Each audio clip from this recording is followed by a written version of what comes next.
Yue semakin mendekat dan tersenyum menggoda. Sekarang, kakak seniormu akan menepati janjinya. Dan malam itu pun menjadi semakin syahdu, dibalut cahaya bulan yang bersinar sempurna.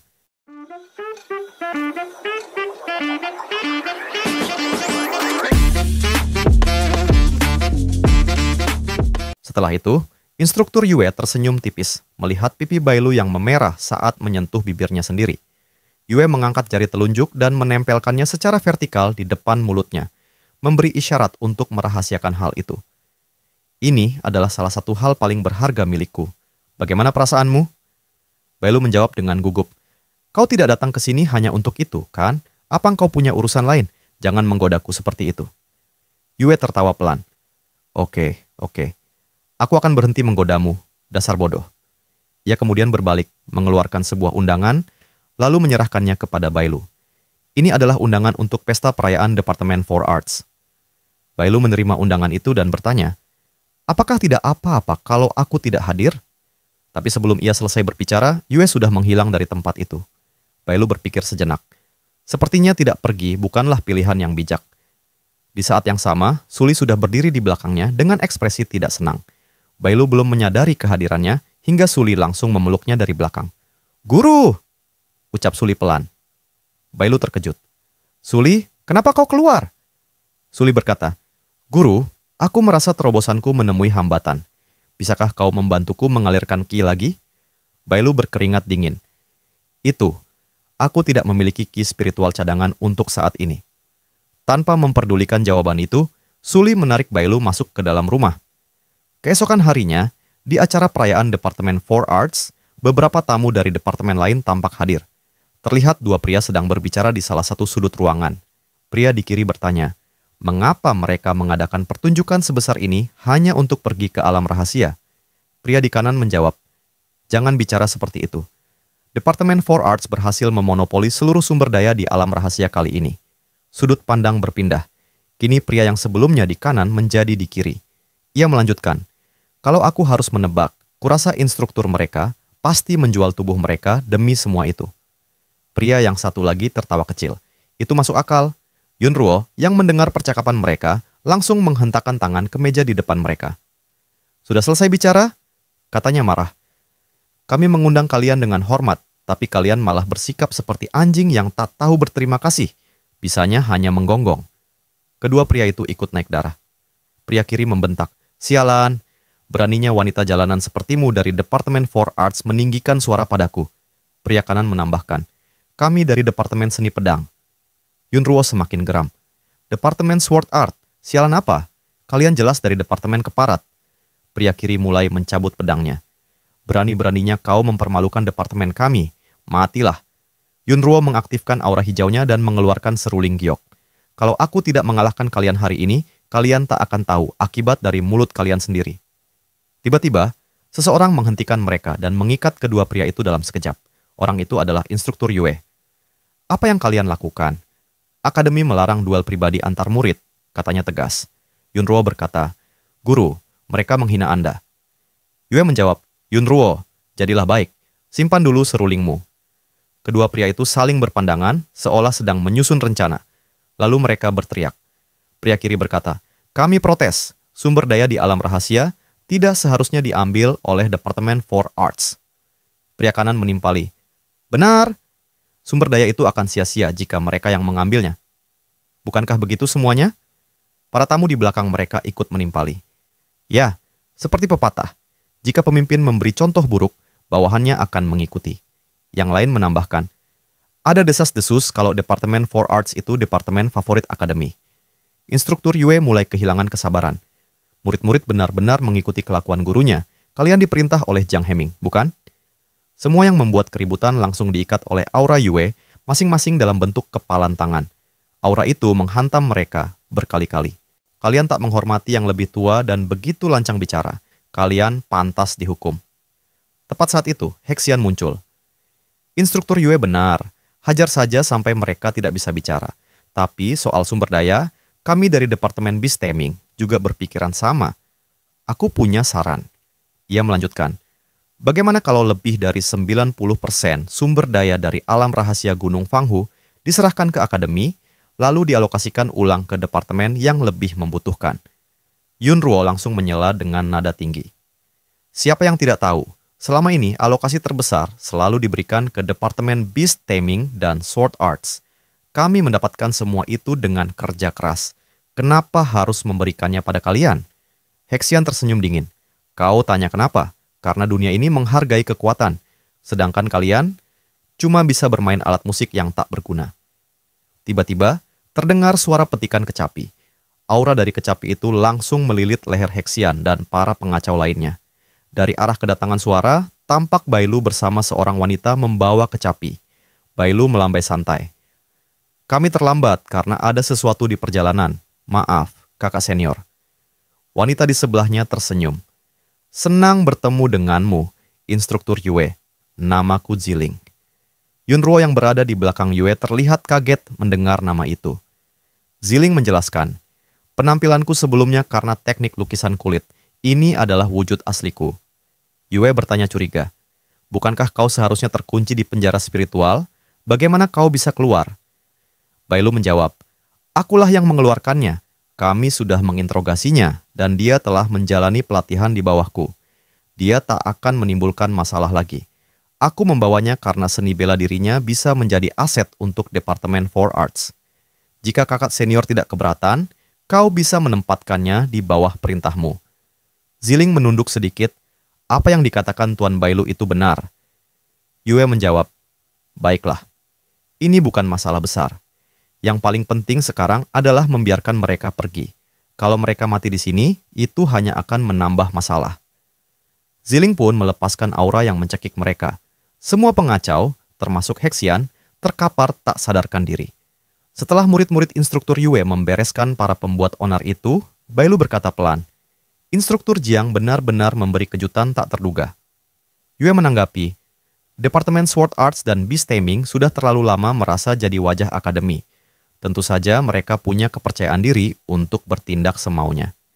Tiba-tiba, sebuah cahaya berbentuk bangau kertas melayang menuju Bailu dan Yue. Itu adalah pesan dari akademi. Pesannya berbunyi, ada masalah di pintu masuk gunung. Semua instruktur diminta datang segera.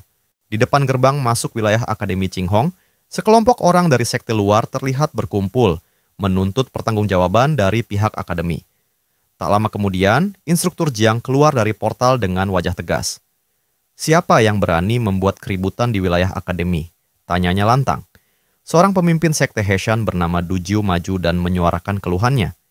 Hari ini kami datang untuk meminta penjelasan. Kenapa murid-murid akademi kalian keluar dari alam rahasia dalam keadaan aman, sementara para murid kami tewas di dalamnya? Di sisi lain, pemimpin sekte Jushan, Gingzu, tampak menyeringai licik saat bawahannya berbisik padanya, Tuan, jika kita memaksa akademi membayar nyawa dengan nyawa, apakah mereka akan kabur ketakutan? Gingzu menjawab pelan, mereka mungkin tidak ingin menukar nyawa, tapi mereka juga takkan mau menyerahkan sumber daya begitu saja. Dalam benaknya, ia membayangkan dirinya sebagai pengantin pria sambil bergumam dalam hati, Yue Xuanzu, kali ini kau tidak bisa menolakku. Instruktur Jiang mencoba meredam suasana. Tolong tenang, masalah ini adalah tanggung jawab Departemen For Arts. Ini tidak ada hubungannya langsung dengan akademi. Namun, para pemimpin sekte itu tak mau tahu. Salah satu dari mereka bahkan meludah ke arah Instruktur Jiang. Omong kosong, Departemen For Arts adalah satu dari 6 departemen utama. Apa alasanmu mengatakan ini tidak relevan? Instruktur Jiang buru-buru mengusap wajahnya dari ludah. Gingzu menyambung dengan nada mengejek. Instruktur Jiang ini memang jujur. Meskipun luka dan kematian dalam perebutan alam rahasia wajar terjadi, bukankah ini terlalu jauh? Kalian tidak hanya merebut sumber daya, tapi juga membantai murid-murid kami. Instruktur Jiang menarik napas. Kalau kalian tak percaya padaku, kenapa tidak langsung ke Departemen For Arts saja? Gingzu menyetujui. Jiang pun mempersilakan mereka masuk meskipun dalam hatinya ia tersenyum licik. Bailu Chen, aku ingin lihat bagaimana kau menghadapi mereka. Dengan Gingzu yang ada di ranah Spirit Refinement dan Dujiu di ranah Nasen Soul, kau pasti takkan semudah itu lolos. Sesampainya di Departemen For Arts, para anggota sekte itu langsung membuat keributan. Mereka menggoda para murid wanita dan bertingkah seenaknya. Dujiu tak bisa menyembunyikan ketertarikannya. Tempat ini benar-benar ladang peri cantik. Aku ingin membawa dua sebagai budak. Ucapnya dengan suara rendah. Gingzu di sampingnya memperingatkan. Kau boleh melakukan apa saja, tapi jangan menyentuh instruktur mereka. Salah satu murid wanita bahkan tampak ditarik-tarik pakaiannya. Tapi tiba-tiba, sebuah busur aura hijau melesat cepat dan menembus tubuh pria yang menggoda itu. Dalam sekejap, tubuh pria itu terbakar oleh aura racun, mengering, dan tewas secara mengenaskan. Gingzu langsung panik. Itu racun mayat, cepat mundur. Ternyata pelakunya adalah Bailu, yang kini berdiri bersama instruktur Yue. Dengan aura hijau menyala di tangannya, Bailu berkata tegas, ini wilayah Akademi Qing Hongku, bukan tempat untuk bertindak semaumu. Duju marah dan membentak. Kami datang hanya untuk bicara. Bagaimana bisa kau membunuh orang begitu saja? Gingzu pun ikut naik pitam. Urat-urat amarah terlihat jelas di wajahnya. Tak heran kau menolakku, Yue Xuanzu. Jadi ini alasannya, kau lebih memilih pria rendahan ini. Bailu menoleh ke Yue. Senior, kau kenal orang ini. Yue menjawab dengan kesal. Dia patriark sekte Jushan. Kami pernah bertemu sekali saat kompetisi di perbatasan selatan. Setelah itu, dia terus datang ke akademi selama 3 tahun dan sudah melamarku lebih dari 200 kali. Bailu tersenyum santai. Lebih dari 200 kali dalam 3 tahun, ketekunan yang luar biasa. Gingzu semakin kesal dan mengepalkan tijunya. Itu hanya masa lalu. Sekarang aku tak akan membiarkan satu pun dari kalian di Departemen for Arts lolos. Bailu langsung menggenggam tangan Yue dan berkata dengan nada main-main, maaf, tapi kakak seniorku punya standar tinggi, jadi dia memang tidak tertarik padamu. Yue mengangguk. Itu benar. Ucapan itu membuat Gingzu semakin marah. Du Jiu buru-buru menahannya. Jangan terpancing, kita datang untuk menuntut sumber daya. Kalau tidak, kita tak dapat apapun. Bailu menimpali dengan datar. Jadi ini semua tentang sumber daya? Duju menjawab. Murid-murid dari departemenmu membunuh murid dari sekte kami di dalam alam rahasia. Menyerahkan sumber daya adalah pembayaran yang murah. Yue membela diri. Semua orang tahu Departemen for Arts tak unggul dalam pertempuran. Yang membunuh murid-murid kalian adalah orang-orang dari Blissful Palace. Duju membentak. Omong kosong. Blissful Palace sudah hancur. Kau masih saja membuat alasan. Yue berbisik ke Bailu. Apa benar Blissful Palace sudah dihancurkan? Bailu menjawab sambil berkeringat dingin, kakak senior, jangan teruskan perdebatan ini. Tidak akan ada gunanya. Dalam hatinya, Bailu mengeluh. Aku tak mungkin mengaku bahwa akulah yang menghancurkan Blissful Palace. Bailu lalu berdiri tegak dan menatap mereka. Kalau kalian merasa aku menindas dengan kekuasaan, bagaimana kalau kita menyelesaikannya lewat pertarungan mulia? Duju menolak dengan marah. Apa kau masih bisa menyebut dirimu pria terhormat? Tapi Gingzu justru tertarik. Baik, bagaimana mekanismenya? Bailu menjelaskan, kita masing-masing kirim 5 murid di bawah ranah Golden Core. Siapa yang menang 3 ronde, dia pemenangnya. Tentu saja, kalau kalian takut kalah, kalian boleh turun tangan sendiri. Hanya saja, jangan bilang setelah ini bahwa Akademi Talisman dan Departemen for Arts telah menindas sekte luar. Dujiu terlihat ragu.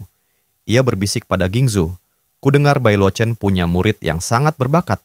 Bukankah itu akan merugikan kita? Gingzu menjawab datar. Tenang saja, aku punya rencana sendiri. Gingzu lalu menatap Bailu dan berkata, kalau kami menang, aku punya satu permintaan tambahan di luar sumber daya Departemen for Arts. Bailu menjawab santai. Aku tak masalah dengan syarat apapun yang kalian ajukan. Tatapan Gingzu berubah menyeramkan. Dengan suara datar, ia berkata, aku ingin mengebirimu sendiri. Yue langsung berdiri di hadapan Bailu. Kalau kau ingin membunuh junior Bailu, kau harus menghadapiku lebih dulu. Bailu mencoba meredakan. Kakak senior, tidak ada yang bilang mereka ingin membunuhku. Gingzu mengejek. Hidup dan mati bersama ya. Baik, akan kulakukan. Dasar pasangan jalang. Bailu membalas dengan dingin, wajahnya tampak tanpa emosi. Kalau begitu, agar adil. Kalau aku yang menang, aku menginginkan kepalamu. Sebuah ledakan besar mengguncang arena pertempuran. Pertandingan pertama telah usai. Tang Dudu dari Departemen for Arts terpaksa menyerah melawan Qing Yuchu dari sekte Jushan. Sorak-sorai pun meledak dari tribun yang dipenuhi anggota sekte luar. Mereka berseru menyemangati Yuchu dengan penuh antusias. Dari tempatnya berdiri, Gingzu menyaksikan hasil pertarungan dengan senyum mengejek. Ia melontarkan ejekan kepada Bailu yang berdiri agak jauh darinya. "Instruktur Bailu," serunya, "lebih baik kau menyerah sekarang. Kalau kau mau berlutut dan menggonggong beberapa kali, siapa tahu aku akan mengampuni nyawamu." Bailu sama sekali tak menggubris ucapannya. Sebaliknya, ia menoleh pada Yunruo di sampingnya. "Yunruo, giliranmu." Yunruo menjawab dengan tenang. "Instruktur Bailu, jangan khawatir. Aku tidak akan mempermalukan diriku sendiri." Melihat dirinya diabaikan, Gingzu mendengus kesal. "Kau akan mati, tapi masih bisa bertingkah tenang." Dalam hatinya, ia bergumam. Berani sekali dia berpura-pura tak mendengar. Saat kalah nanti, bahkan kepala akademi sekalipun tak akan bisa menyelamatkannya. Tak lama kemudian, Suli dan instruktur Yue tiba di tempat itu. Yue menyampaikan bahwa dekan tidak bisa hadir karena ada urusan penting. Instruktur lainnya akan segera datang menyusul. Sambil berjalan menuju arena, Yunruo berkata, "Guru, instruktur Bailu, kalian ngobrol saja. Aku akan mengalahkan beberapa orang dulu." Gingzu menyambut kedatangan Yue dengan wajah berseri, namun hanya dibalas pandangan dingin darinya. "Ada masalah?" tanya Yue. Gingzu menjawab, "Kau pasti tahu bahwa murid Departemen For Arts takkan mampu menandingi kami. Masih belum terlambat untuk mundur." Yue melangkah melewati Gingzu dengan tenang. "Apapun hasilnya, aku tak akan menyesali pilihanku. Lagi pula, aku percaya pada murid-muridku." Gingzu mencoba meyakinkan, "Jangan keras kepala. Mengapa kau mengikuti Bailu hanya untuk mati sia-sia?" Yue, Bailu, dan Suli tak menanggapi. Mereka malah duduk bersama sambil menikmati makanan yang dibawa Bailu, sepenuhnya mengabaikan Gingzu. Di arena, dua sayatan aura hijau meluncur dari lawan Yunruo, merobek pakaiannya hingga hanya tersisa pakaian dalam. Lawannya berkata, "Nona, lebih baik kau menyerah." Yunruo tetap tenang. "Yang kalian lakukan hanya merobek baju, bukan menyerangku langsung. Benar-benar sekumpulan mesum." Lawannya, Cheng Yuchu, mengaktifkan aura hijau yang menyala terang. Ini adalah kekuatan dari pedang roh. Perbedaan kualitas senjata tak bisa ditutupi hanya dengan kultivasi sedikit. Yunruo mengangkat tangan ke udara, mengeluarkan seruling gioknya. "Itu hanya pedang roh biasa. Sekarang, aku akan serius." Aura dari seruling giok itu menyebar ke seluruh arena, membuat Yuchu terkejut. Pedang yang dibanggakan Yuchu tiba-tiba kehilangan kekuatannya, tampak lemas seperti tidak bertenaga. Yuchu mencoba menggoyangnya, tapi hasilnya tetap sama. Air mata mulai mengalir dari sudut matanya. Yunruo mulai memainkan seruling itu. Aura yang lebih besar dan kuat menghantam Yuchu, membuat tanah arena retak dan tubuh lawannya terpental jauh. Para penonton terbelalak. "Itu senjata imperial." Yuchu terduduk, masih syok melihat pedangnya yang tak kunjung kembali normal. Gingzu mengeklik lidahnya. "Mustahil. Bagaimana bisa murid biasa punya senjata imperial?" Dari sisi arena, Bailu menyela dengan santai. "Hanya senjata imperial saja. Perlu heran begitu? Kalau kau mau satu, cukup menggonggong beberapa kali." Gingzu tampak sangat terganggu dengan provokasi itu. Du Jiu mencoba menenangkan. "Tak perlu risau, itu hanya senjata imperial." Gingzu menoleh. "Apa maksudmu?" Du Jiu menjelaskan, meski senjata imperial kuat, murid selevel itu takkan bisa menggunakan seluruh kekuatannya. Di Sekte Heshan, kami punya murid di puncak tahap Spiritual Silence yang spesialis dalam melatih kultivator wanita. Tiba-tiba, dari pintu masuk arena sisi lawan, muncul aroma busuk yang menyengat. Bau itu begitu menyiksa hingga beberapa penonton di tribun muntah-muntah. Sumber bau ternyata berasal dari murid Sekte Heshan yang dimaksud Du Jiu.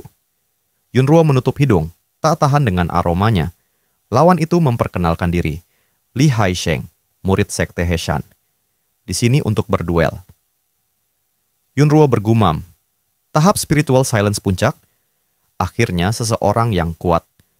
Namun, dalam hati ia mengeluh, kenapa dia bau sekali. Bailu memanggilnya dari luar arena. "Yunruo, mundur dulu. Biarkan kakak seniormu yang menangani orang ini. Pergilah beristirahat." Yunruo memprotes. "Kenapa? Aku belum bertarung serius." Yunchi muncul di sampingnya. "Yunruo, dengarkan dia. Ini sudah diatur oleh master dan instruktur Bailu. Lagi pula, kau juga perlu pakaian ganti. Yunruo akhirnya mengangguk dan mundur. Li Haisheng menimpali.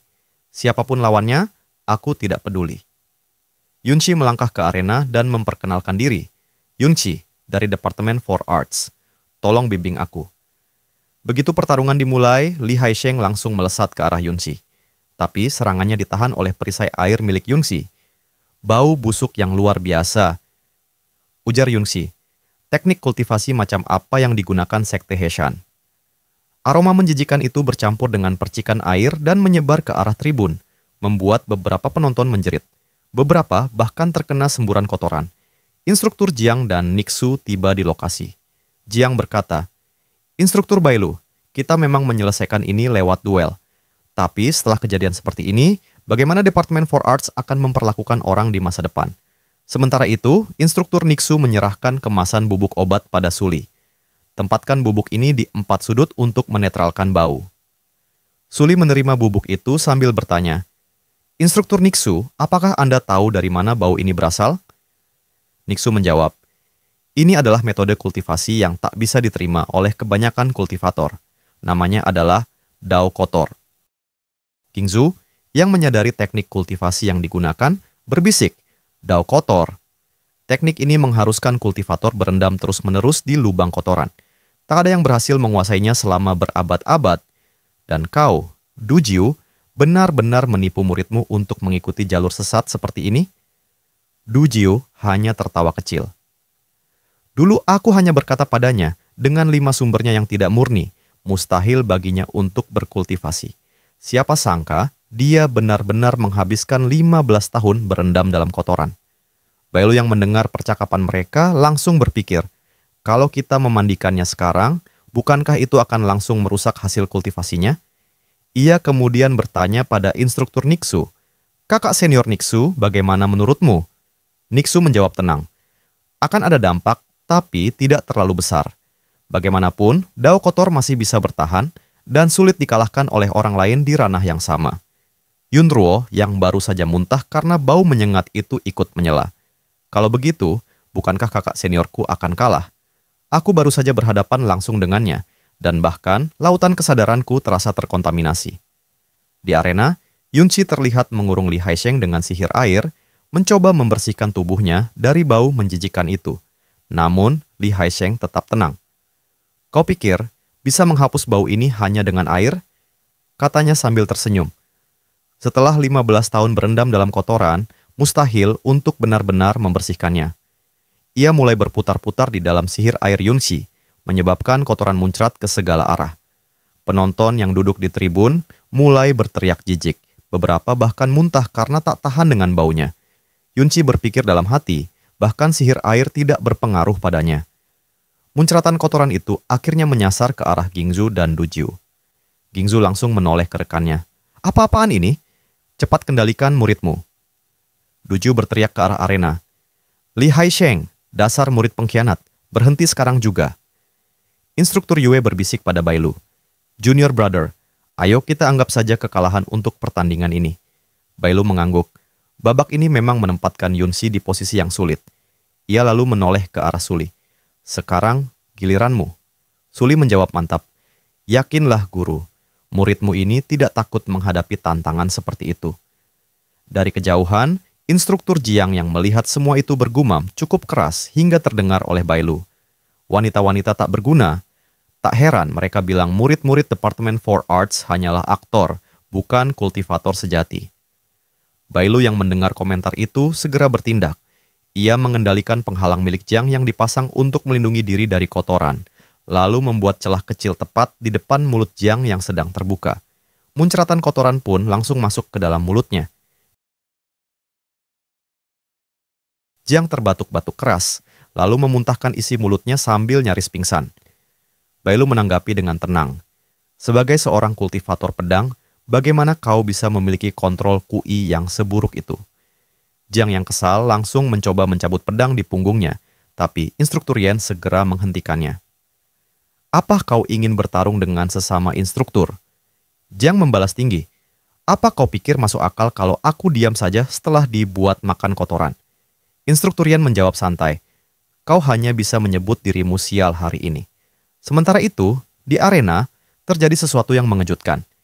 Li Haisheng terkena serangan dahsyat dari petir Suli. Du Jiu yang menyaksikannya langsung terkejut. Bagaimana ini mungkin? Meskipun masih berdiri, tapi tubuhnya gosong akibat serangan petir. Gingzu berkata pada Du Jiu, kultivator unortodoks seperti dia tak akan mampu bertahan lama di atas panggung ini, ganti dengan yang lain. Du Jiu masih mencoba berpikir positif. Dia belum kalah. Gingzu mendelik. Lihat saja, dia bahkan sudah gosong. Namun saat dia mati lebih dekat, Gingzu melihat hal aneh. Tunggu, dia menggunakan petir itu untuk menyucikan tubuhnya? Instruktur Yu terkejut dan berteriak, "Apa? Dia sedang menempa tubuhnya menjadi tubuh tak ternoda?" Instruktur Yan menimpali dengan cemas. Tapi, tubuh tak ternoda dihasilkan dari kondisi paling bersih. Dapatkah itu tercipta di situasi menjijikkan seperti ini? Instruktur Yu mulai berkeringat dingin. Terjadi atau tidak, kita harus menghentikannya sekarang. Jika tidak, posisi akademi di wilayah selatan akan dalam bahaya besar. Ia lalu berteriak kepada Suli, "Apa yang kau lakukan? Gunakan kesempatan ini, hancurkan dia sekarang juga." Suli tetap diam, tatapannya serius. Ia sama sekali tidak mengindahkan teriakan instruktur Yu. Beberapa detik kemudian, Yu tercengang melihat tindakan Suli. Apa yang dia lakukan? Di hadapan musuh, Suli justru duduk bersila. Aura petir menyambar liar di sekeliling tubuhnya, membentuk pusaran energi kuat. Instruktur Yu langsung menoleh pada Bailu. Bagaimana bisa kau melatih muridmu jadi sebodoh ini? Bailu menjawab enteng. Apa kau iri setelah melihat betapa bahagianya instruktur Jiang setelah menyantap kotoran itu? Instruktur Yu menggertakkan giginya. Kau benar-benar sulit diajak bicara. Di sisi lain, Du Jiu bicara pada para instruktur. Tubuh tak ternoda hanyalah salah satu tubuh Dao terkuat. Tak perlu panik seperti itu. Ketika aku kembali nanti, semua muridku akan mulai berkultivasi Dao kotor. Saat-saatnya tiba, seluruh akademimu akan bertekuk lutut. Instruktur Yu berteriak, "Jangan remehkan kami. Apa kau pikir kami tak bisa melatih kultivasi itu juga?" Ia menggandeng instruktur Yan dan Jiang. Mulai besok, kita juga akan mengajarkan Dao kotor ke seluruh murid dari berbagai departemen. Jiang memprotes. Tapi, kurasa kita tidak punya cukup kotoran. Kan, Saudara Yu? Harus dipertimbangkan kembali. Instruktur Yan menolak dengan sopan. Tidak, terima kasih. Departemen seni formasi kami tidak bisa menggunakan kultivasi itu. Di sisi arena, Yue terlihat khawatir. Ia menatap Suli dengan cemas. Bailu yang berada di sampingnya menenangkannya. Kakak senior, tak perlu khawatir. Jika Suli bisa duduk bersila di tengah pertempuran seperti ini, itu berarti dia yakin akan menang. Lagi pula, dibandingkan dengan tubuh tak ternoda, muridku jauh lebih mengerikan. Di sisi lawan, Li Haisheng mulai bangkit. Tubuhnya diselimuti aura gelap yang makin padat. Rambut panjangnya berdiri tegak ke atas, mirip tokoh dari anime Hunter x Hunter. Dengan senyum menyeringai, ia berteriak, "Aku tak terkalahkan, Dao kotor adalah kekekalan.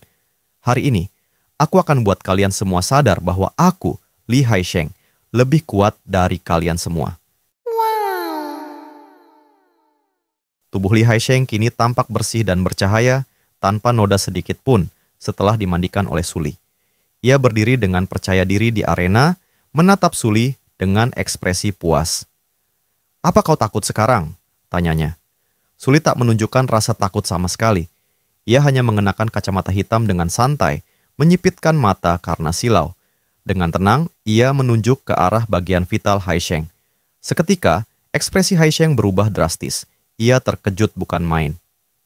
"Mengapa tubuh tak ternodaku tidak lengkap?" Serunya panik. Tampak jelas bahwa kultivasinya gagal.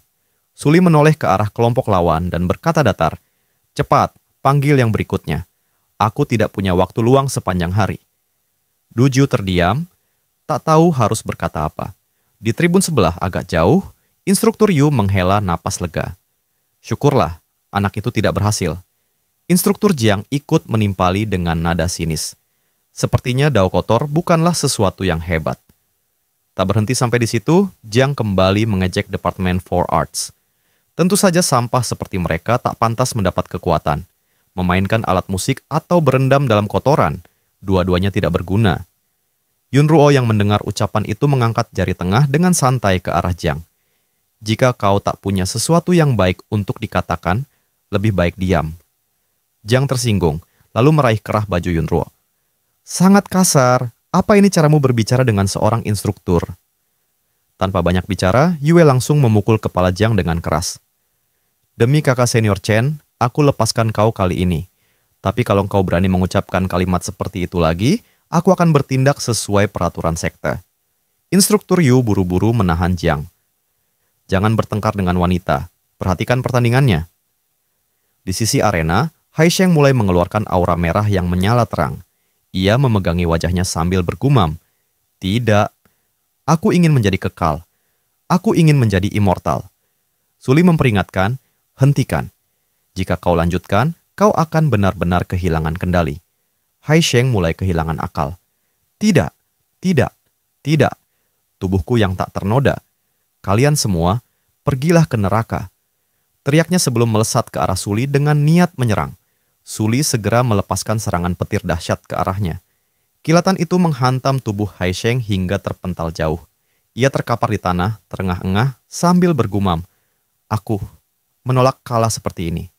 Satu kali lagi, Duju sudah berdiri di sampingnya. Haisheng memohon, Master, aku masih bisa. Duju menatapnya dengan dingin. Cukup, jangan melawan lagi. Dengan sorot mata marah, Duju melanjutkan, mulai sekarang, kau bukan lagi murid dari sekte Heshan. Pergilah. Haisheng terpukul mendengar kata-kata itu.